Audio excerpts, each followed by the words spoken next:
right, so welcome to Hope for My City podcast. Man, we're here in H-Town. As you know, shout out to Von Juan for partnering with us, helping us while we're out here. Man, we are here. This is crazy. Flavor Fest just so happened to be going on during this time here in H-Town. And my goodness, God, where he guides, he provides. Just so happened that we have the opportunity to interview. He's not from H-Town, but he's in H-Town ministering and bringing some amazing stuff here through Flavor Fest. But he is from Tampa, Florida. Oh, my goodness. This turned into a Texas tour to all of a sudden a national tour. And so we're out there in Tampa. He's out there in Tampa. So, Pastor Tommy, thank you so much for allowing us to interview you here. And, man, just say hi and welcome to everybody, man. Yeah, man, it's good to be here in Texas, the great state of Texas, yo. And so we haven't seen each other in person in a minute. Yeah. So it's good to see you, man, and just hear about all the ministry stuff you're still staying faithful with. Now it's a podcast, too. That's what's up. That's right, man. Hey, man, just being faithful and obedient, man. You know, talking about being faithful and obedient, man, dude, I got you here. This is Florida now all of a sudden. So, man, tell me, if you would, where exactly did you grow up? You know, were you in Tampa? Tell us all about that. Growing up, what was your experience? Yeah, so I am not a native Tampanian, Okay. or like they say, the Cubans say, tapeño. Okay. I am a Philadelphian. Okay. I'm from Philly originally, right. so All that's right. where I grew up at. And I ended up going to Bible college down in Florida Okay. when I was in my early 20s, and that's how I ended up, getting stuck in Florida. At first, I felt like, I met my wife. She's from New York City. Yeah. I met her at school, and we both were like, we had a plan for God. You ever had a plan for God? Yeah, man.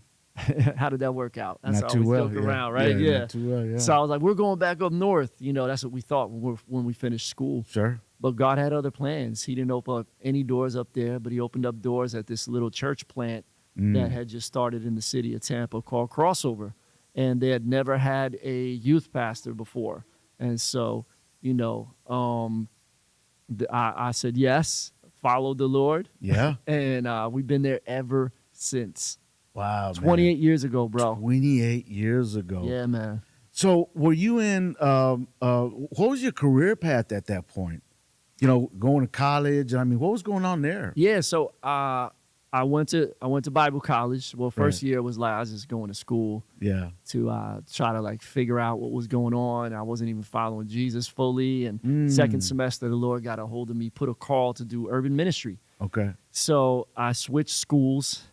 My first year of school was in Philly, and so I came to Florida. Yeah. And I'm like, I need to get away from Philly, from my old friends, the bad influences. I need to start fresh with the Lord, focus in on what he has for me. But how old were you at that point? I was 19 at the time. 19. Okay. Yeah, Wow. going on 19. So when I first went to Florida, I was actually 19. Wow. And so the goal then was I want to do urban youth ministry. Yeah. And met my wife there, and she was actually studying to do, ministry with youth with at-risk teens. And Okay. she was from Queens, from an urban environment as well. And so we were Man. like, man, this is a match made in heaven. And Philly and then Queens. yeah, and we're New going to go York. back to Philly or New York. And Yeah. God just didn't open up those doors, opened up the doors in Tampa at this little church that didn't have a youth ministry Yeah. and wanted to launch one. Yeah. And they said, can you come and start one?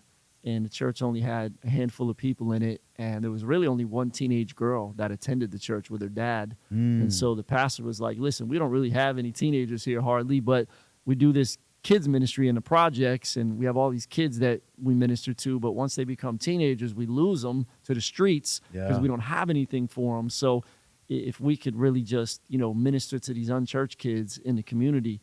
And so we basically started our youth ministry in the housing projects, a project called Riverview Terrace that was just a few blocks away from the church. They're in Tampa? Yeah. Wow, bro. So what Yeah. where were you at with y'all's family unit at the time? I mean, the kids, what was going on? Did you Oh handle man, we what was just happened? babies, man. When I first moved to Tampa, we weren't even married yet. We were about to get married. Yeah. The date was scheduled. So we went in January of 96. I moved there. My wife still lived in Lakeland. She was my fiance at the time. So that month I moved in with the pastor, and I was looking for an apartment for us to, move into after we got married. We got married in February. Okay. And then went on our honeymoon, came back, and then we moved in our apartment together as a young married couple. No kids. We had lots of kids. All those kids from the hood. Sure. They were Yeah. our kids. Most of them didn't have a dad. So I immediately was like a dad, a big brother. And some of them I was 22, 23. I was only a few years older than some of them. Right. But, they looked up to me as a father figure. And so we intentionally did not have kids for a while because we were just so busy working with all these, urban kids. And at the same time, you asked about my career path. Yeah. I was rapping. Okay. So I always joke around and say, Paul, to support his ministry, made tents. Right. Me, I rapped. Yeah. Because when you're in urban ministry at a small church, they really don't have any money to give you a salary package. Sure. And so it would give me a stipend from when they could, but I was kind of like a glorified volunteer. So instead of me going and getting a job, I was going to go get a job at a restaurant, waiting tables like I did in college. I was going to get my barber's license because I was always cutting hair as a side hustle. But my pastor was like, why don't you just make an album? Because he knew I rapped. I was still rapping regularly. Yeah. And I was like, well, how am I going to do that? I'm not signed. And I was so naive to the music industry. Sure. So I didn't realize you could go rent studio time, but you just had to find somebody to make the beats. Yeah. And so God dropped somebody in my life that, I got introduced to that made beats. And so we started working on my first project. That 6 months after I became the youth pastor, I dropped my first independent, tape. Yeah. Tape. Yeah, it was back in a them cassette. days. Yeah. Oh, Take wow. you back to the 90s. Yeah. And so yeah, that was really what I was doing those first number of years as we were married. I was, rapping and traveling and then, doing the youth ministry. And we were busy. My wife went back to school to get her master's degree. So it was a busy season that we were trying to financially get stable, pay off all our school debt, pay off, all of our debt, and save up to get a house. We wanted to be stable as much as we could be because we know urban ministry, can be taxing and there's not a lot of finances. And so we want to get financially as stable as we can. Mm-hmm. And then 7 years into our marriage, then we had our first baby. Wow. Yeah. Man, bro. So, you said all the way back to the cassette tapes. You were, Yeah, bro. You were doing, so what? It was some Christian rap at that point. Yeah. It was And- all I always did. I mean, when I was in high school, before I was really serving the Lord, I did some And what year did you say that was? secular rap. But 96 was when my 96. first independent tape came out as Urban Disciple. I wasn't Right. Urban D yet. I was the full D. The D is for disciple, if you Yeah. didn't know. And then I put another indie album out in 98. Yeah. And then in 99, I got signed to a national record label, and my CD Okay. was in stores, my CD and cassettes. They So- had both. Okay. They There were was a in transition stores. going on there. And so, yeah, then I started to travel quite a bit nationally, but yet I would be out of town for like 2 or 3 days and come right back because I was still youth pastoring full time. Yeah. Even though the music was paying my bills and that was my income, Yeah. the church was still my heart and my calling and my primary thing that I'm called to do. The Lord never released me from that. A lot of people are like, oh, why don't you just go full time with your music? I was like, well, I mean, it is my full time, salary pretty much, but Right. I just don't feel released. I feel like I'm called to continue to minister and disciple these kids and my youth leadership team. And the youth ministry was growing. It had grown to where there was hundreds of teenagers and young adults coming. So you We started really- one teenager Yeah, to one. hundreds. Hundreds. And we became, within a few years, the largest youth ministry in our city. Wow. We had a bigger youth ministry than the mega churches. They were coming to us being like, what are y'all doing? Yeah. And these are all unchurched kids, Right. right. that they weren't made to be there. They all wanted to be there. So they were riding their bikes to get there, walking. We had a couple old vans that we would pick some kids up in different, neighborhoods and stuff. And some of the older kids were driving their cars to get there. And Yeah. it was like the place to be, man. We had rappers come in, we had DJs, we had break dancers. And, Okay. What year was that when that was going on right there? Where you had the 2000. so that all, by the time that began to move to that direction, by 98, that's when the hip hop influence really heavily started to come in. My second album that just came out, I did a release concert at the church. About 300 people came.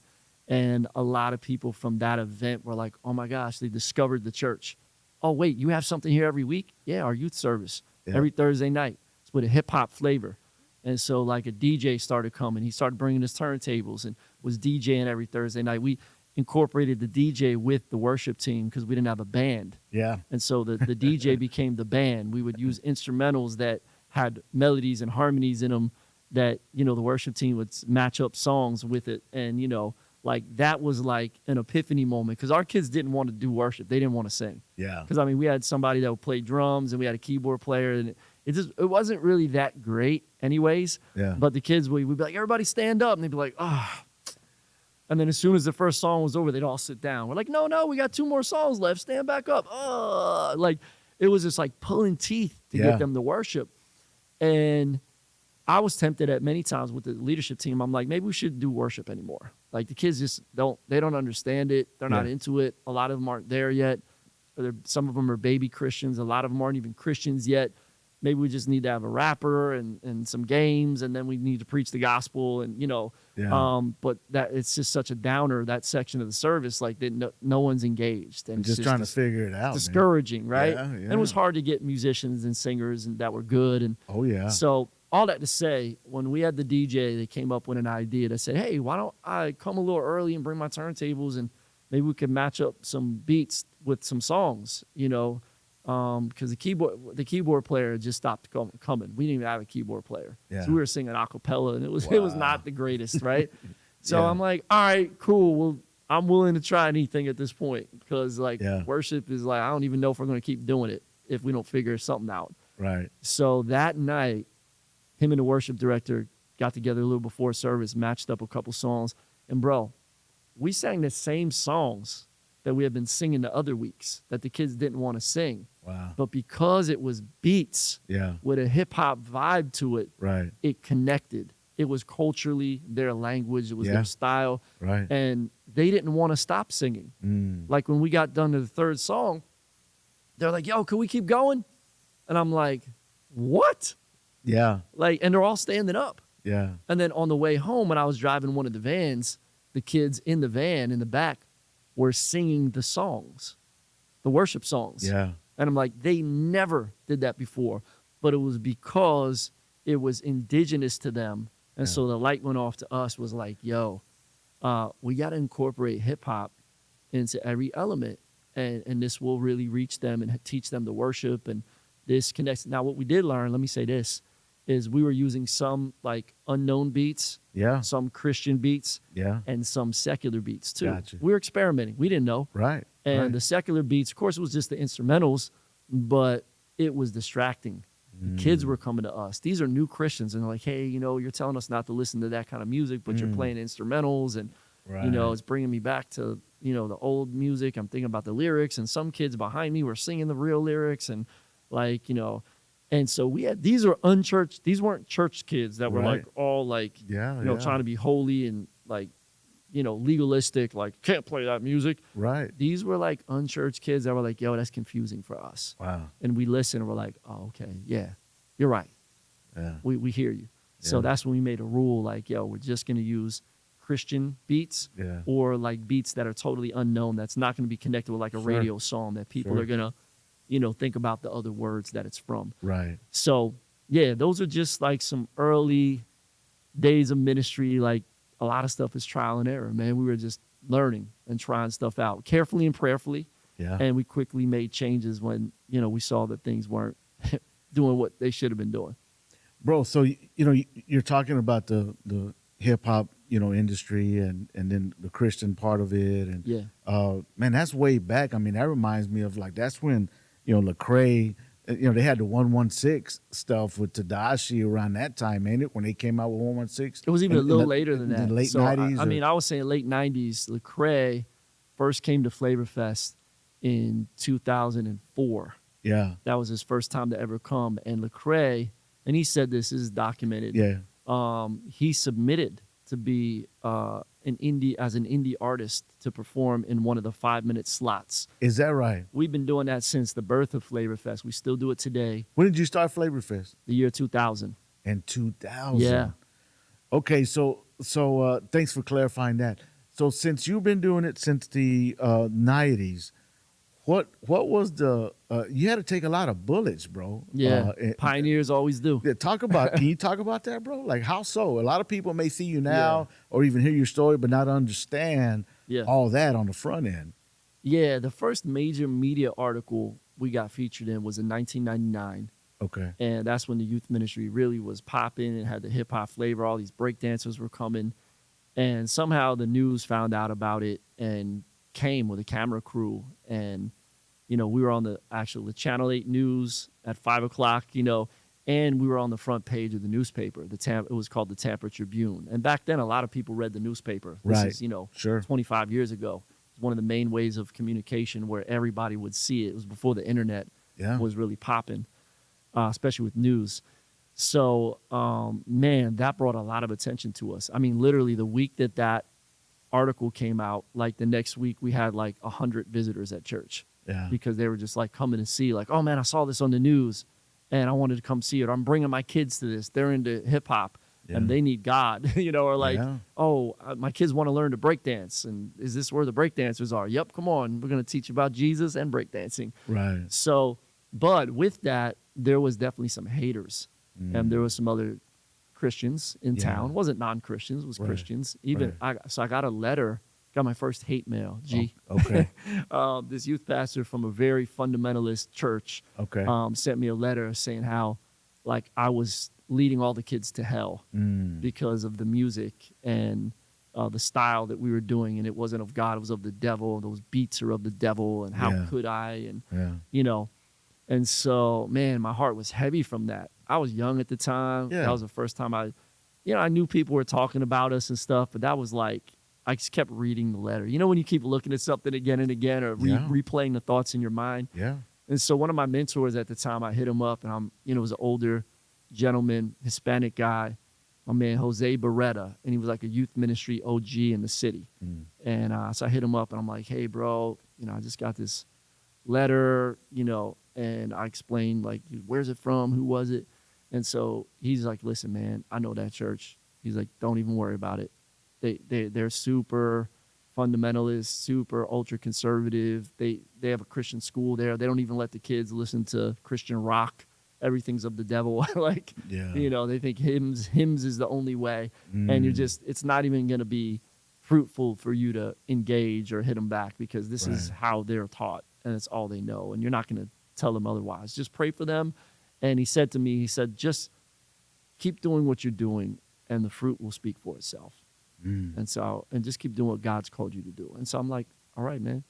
And so just kept it moving. But yeah, there's definitely been a lot of people that have talked about us, talked about our motives, our salvation, our all kinds of things over the years. But by the year 2010, when we moved into our new facility, that's when I think a lot of people, at least in our city and even around the country, I think, began to take us more serious. Like, oh, snap. This church is really like growing. Can you Like- talk? Can you talk to the people about that particular Yeah. part, like the size, like Sure. the Toys R Us? I mean, all that stuff. Yeah, so at the old location, our building could only seat about 200 people. Okay. And we grew so much when I became the pastor in 2002. We only had like 40 adults coming, and most of them are my youth leaders. Yeah. So, but we started to reshape and recreate what church could look like on Sundays, not just the youth service. I'm like, Right. okay, well, how does this look for adults Right. in the urban, multi-ethnic, hip-hop, R&B influenced culture? Yes. Like, how do we give a fresh expression of church, a Yeah. worship experience on a Sunday Yeah. that's relevant and customized to this group of people? And so we carefully and prayerfully made changes. We incorporated a DJ on Sundays, some hip hop. We had graffiti art. We started using a lot of visuals. We put some TV screens up. We're, playing video clips, and, just art was a big piece of it as we had a lot of artists and creatives coming to the church. So the church started to grow. A lot of unchurched, de-churched people coming, people that felt like they couldn't fit in at traditional churches. And people were coming to Jesus. Families were coming. People that were older than me were coming. People that were my parents' age started coming and calling me pastor. I'm Yeah. like, this is weird. I was Yeah. like 28, Yeah. There's people that were like in their 50s starting to come to church. And I'm like, oh, Yeah. man. And we had some elders in place, and we nurtured them, and God sent us some seasoned people. But soon we're out of room. And we didn't have money to get another building. The building was given to us, so that was great. We didn't have any overhead. So we did a second service. And then like a year later, we had to start a third service. And then we had to build an overflow room outside. It's in Florida, so you could do that underneath of an awning with a patio and some ceiling fans. Oh, wow. And with a screen out there. Yeah. So, then we're kind of just hitting the lid, reaching about, 500 people every weekend at this little church building in the middle of a neighborhood. All the neighbors were mad because we're bringing in all this traffic and noise to the neighborhood. We had basketball courts. We had a skate park. We had a patio outside. We had just fixed this facility up, and it was really customized. And it was a really cool space, but it was small. And we were bursting at the seams. So we knew that God had a bigger calling for us in a bigger space, and we wanted to be in a more commercial area where we wouldn't bother residential neighbors and have plenty of parking, be easy to find. We were back in the cut. People still found us, though. Yeah. If you're doing something special, Yeah. people will find you. That's right. They will. But so we took a big leap of faith in 2010, and we moved into a former retail box, which was an old Toys R Us store. Yeah. They had moved to the suburbs. Toys R Us was still in business then. Yeah. They didn't go out of business till 2018, but they were still in business. But they moved to the suburbs, and this, was in the middle of the hood on this major street. But there was all these empty storefronts. It was the middle of a recession, Yeah. and Tampa was hit hard by that, in particular. And so, but we just took a leap of faith and a risk, and we said, "Man, we know this is where God's called us. Everybody else is leaving that neighborhood." But we feel like that's where we're called to go to rebuild, not just that building, but to rebuild people in that community.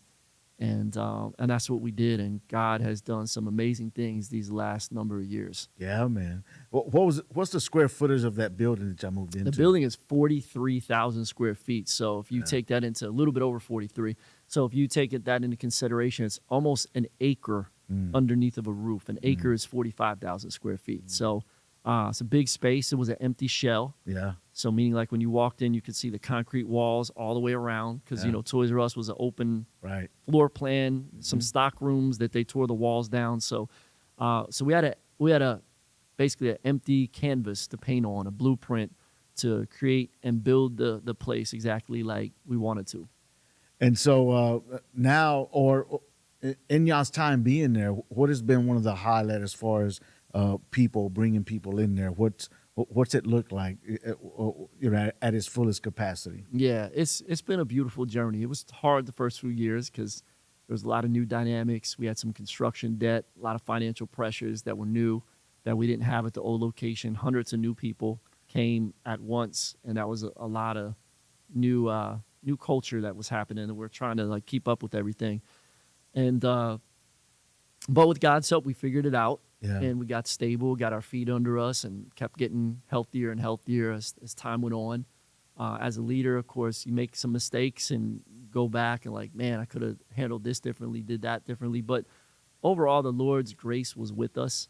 And we've been in the building a little over 13 years now, and we have baptized almost 2,000 people. Wow. In just 13 years. Yeah. We've seen thousands and thousands of salvations, even more than the baptisms. Yeah. And it's just been, we've done so much outreach and ministry in the community in that city, and we've continued to make the building better and better and fix it up. And Sure. So it's beautiful, and we see, as I'm recording this right now, close to 1,000 people attend in person. Wow. And about 1,000 people attend online. Wow. Every Sunday as well. And, we're post-pandemic now. So if you'd say, well, how many people actually would say they're members, they attend the church, it's probably about, in person, probably closer to 2,000. But everybody just doesn't come Sure. the same week. Right we had on. Easter, we had close to that, Yeah. Everybody mostly shows up on Easter. But What does Easter look like for y'all nowadays? Like, yeah, so Easter we had to add a service, so we did 3 services, and it was amazing. We had to park everybody in other parking lots too, and but it was the first service at 8:30 was the smallest one. We had about 350 people. Then the other 2 services were packed. Wow. We can seat up to about 800 people in the new space. So it's literally, that auditorium is probably about 5 times bigger than what the old space was, and the ceiling height and the stage. And it's a great venue for concerts as well. Absolutely. And we took that in mind. So a lot of times when artists come to Tampa, they'll rent out our building to put on an event. So like Lecrae last year, he did his church close tour Yeah. at Crossover. There was over 1,000 people at that. KB did his Glory Nights tour. About a year and a half ago, he had over 1,200 people, sold it out. And Poets in Autumn has been at our church many times, and just a lot of other artists. I could go down a whole list of like Mike Teasy and Marcus Rogers, and there's just so many other artists that have used our building and rented it for events. And then also other churches will rent our church for a conference, for a revival, there's just a number of things. So the facility, we did that as well intentionally because we wanted to be a blessing, to the body of Christ too. I remember going over there to Flavor Fest for the first time in Tampa, and when I witnessed what it was like in there, it blew me away because I had never at that time seen a church that reached out to the urban community, the hip hop culture, and all that. First of all, that big, and then to be that professional looking on, I walked in, I'm like, dude, this is straight up about as top notch as it gets. Yeah, we tried while to keeping do the urban impression going on. Like even the youth, the children, I'm like, bro, this is dope. Like we were just kind of OD on it because for us, it's like, it really is. It's like Mecca, right? As far as setting the standard and the tone and being professional on that level. To where you're taken serious, right? Yeah. And so it's like, oh my goodness, this can be done. It is being done. Yeah, so it's possible. Absolutely. It's possible. That's did you ever go to the old campus or just the new one? No, just the new one. Yeah, yes. so the old one, like if you had been to the old campus, like you can really appreciate where we're at now because the old location was just so small. Yeah. So it was like a really big leap of faith. It was really like 7 times, the building's like more than 7 times the size of the square footage that we had before. So, but what was even more left a bigger impression is that was already blown away. But we went to a service on Sunday. Yeah. So we stayed after the conferences. Now we want to go Monday. We want to stay Sunday because we want to experience. What is a Sunday like? Dude, it tripped us out because, you would think based on what you're talking about is you're going to get a whole bunch of young people. And maybe if you're thinking this through and you haven't been there, you're like, okay, it's going to be a certain kind of people. Yeah. Yeah, that's possible as you think through it. Bro, when we showed up, what blew me away is that you seen older folks, younger folks, folks in between, all these different nationalities. Yeah. I'm like, what in the world? They're greeting you at the door. They're seating you on your seat. They're welcoming you in the parking lot. Everybody looks different. And I was really humbled because they were all high-fiving each other even. Like they really loved being there. Yeah. No one looked like a mortician when you were walking in, bro. and I seen this older gentleman and a younger young lady, and they were high-fiving each other. And, he's just greeting and she's seating, and it's just like on the stage, you see the worship guy, right? He's not the one that's all the lights are on and everybody's kind of following him. Homeboy's up there hyping up everybody else. So I had never seen nothing like that, right? And I'm like, dude, this is dope. He's empowering the folks around him. He's not, wanting to take in all the limelight, come see me. And that was just different for me to see and experience. And I'm like, man, Pastor Tommy got something amazing and beautiful here. Thank you, bro. And so thank you for all that you are doing, have done for the culture, for the folks out here, in our city, in the nation all over, because it's a blessing and a sight for us to see. You're providing, Flavor Fest all over, and that's creative. You just came, what was it, from L.A.? Yeah, we've done New York City, L.A. Yes. And then we still have Chicago coming up for the tour. And then, of course, we're going to be back in Tampa in November for the full conference. Yeah. At Crossover. And if you come to that, like G said, stay for Sunday. For real, Sunday, man. Our church is multi-ethnic, multi-generational, multi-class. Yes. And that Sunday, we're going to be kicking off a new series, and we're going to be doing a big water baptism. Last year on Flavor Fest Sunday, I think we baptized 55 people. Wow. And so people just even got to experience that and to see the energy and people coming to Jesus and celebration. And that's kind of like the finale of the Flavor Fest weekend is Sunday. Well, man, I know you got to go. I want to ask one other question, man. Sure. Bro, you seem, because of all that God has done in and through you, right? It's amazing to me as I get to sit back and like, man, God just has put favor, right, in your heart on people's behalf, right, and people's heart on your behalf. Yeah. And dude, you got people like, or at least from us on the outside looking in, you got Montel Jordan over. This is how you do it. I'm like, what's going on? In fact, he just did something. Is he a member? What's going on there? You got Kid and Play or whatever, Yeah. Kid, one of those guys.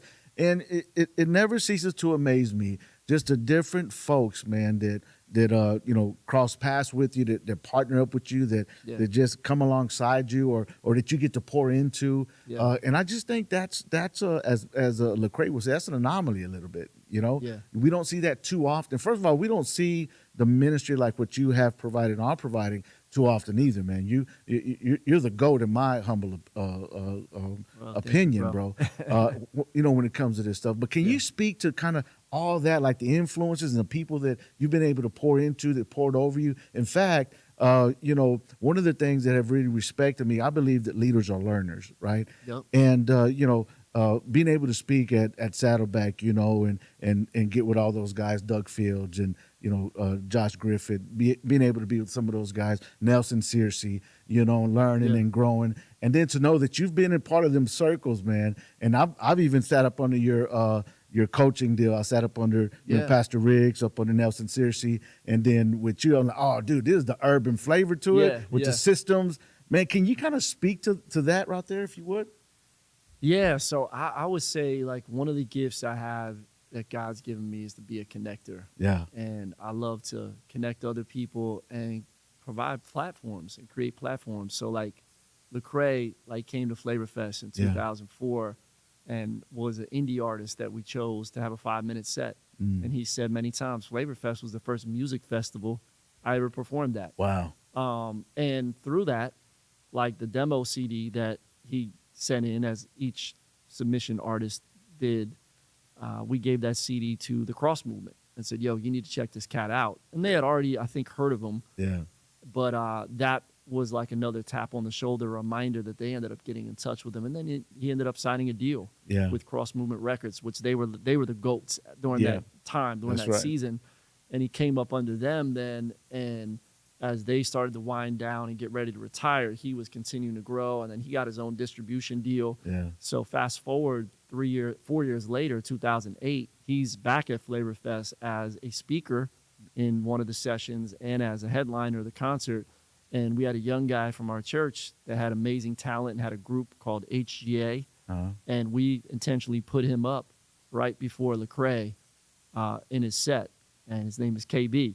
And so as a result of that, KB ended up getting signed to Lecrae's label, to Reach. Yeah. And that launched KB's career. And so I'm saying all that to say that I think God's given us favor in some of these different, with people, with areas, because we've always been trying to create opportunities and platforms and connect people. And at the end of the day, that's to let people see their gift. Yeah. Like, hey, this guy Lecrae is like really gifted. We want to give him an opportunity for people to get ministered to by his music. This young guy, KB, he has so much potential, so much talent. He's like next. He got next. Yeah. And we want people to be exposed and see what he has. And, then just, through my travels in the different places I've been with my music, I meet Play, I meet Montel Jordan, and these guys. We build relationships. Oh, I heard about what you're doing in Tampa. I heard about, oh, man, you're the Flavor Fest guy. Oh, man, I want to come see that. And, we built great friendships and relationships with many people. We just had Montel and his wife come down a couple of months ago and did an amazing job doing a message about relationships. And so at the end of the day, like, man, just love other people, champion them, their gifts, their talents.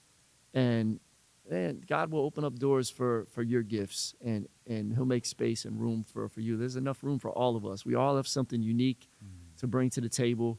And, God has shifted me over the years from, youth pastor to pastor, from rapper now to author, to writing. And I've written, several books. My latest book is called Gotta Be the Shoes. where sneaker culture meets faith, Yeah. and actually put it in a custom shoebox, and it's got a master class with it. And yeah, and with that, I was so passionate. I said, man, I just want to put this book in as many people's hands as possible, because it can reach so many people, especially if they're into shoes and fashion and sneaker culture.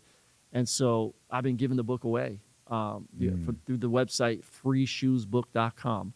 So Wow. if you're listening to this, you can go to There you freeshoesbook.com. go. You can get a copy of the book for free. It's got to pay for the shipping, but and we throw my other book frames in there. And so like that's just another, God is gonna have different seasons and give you different things to bless people with. And so it went from rapping to now writing, and That's awesome, man. and coaching. Yeah. You were a part of that as well. Yeah. And so just use every gift, every talent God has given you to further, his message, his work. Yeah, man. Well, appreciate you, bro. I thank you for taking a pause from this crazy busyness that you got going on and here in H-Town and allowing us the opportunity to interview you, man. May God bless you. Yeah, and, man. the rest It's of your good to family sit and the down, team. brother, have a conversation with you and just chill, catch up a little bit. And Yeah. if y'all are ever down in Florida, Yes, sir. come through and see us at Crossover in Tampa, Crossover 813. You can follow us on all the platforms, myself, Urban D 813. And it's always good to see you, G. Amen. Good to see you. Talk to you later.